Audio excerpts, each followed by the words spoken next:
Hi students, welcome to Social Studies for your 5th grade year. I'm Mrs. Trenter and I'm going to take you on a little course tour to show you about what you're going to learn this year.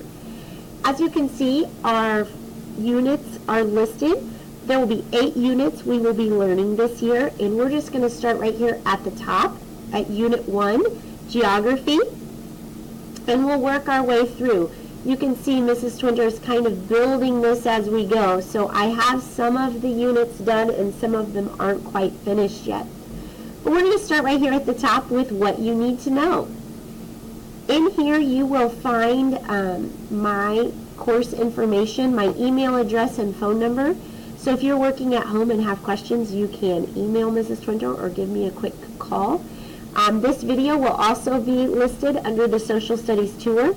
So if you are confused and want to go back, you can do that and watch that again.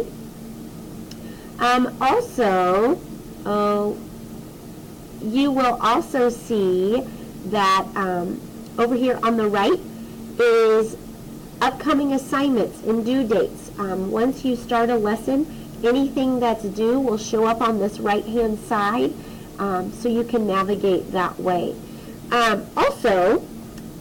Each week I will introduce a topic, and when you click on that topic, there will be a start here with an overview, and then you'll just start working through the weeks.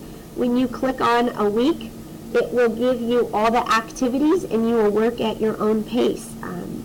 So I hope you've enjoyed this course tour, and if you have any questions, please don't hesitate to send me an email or talk to me in class.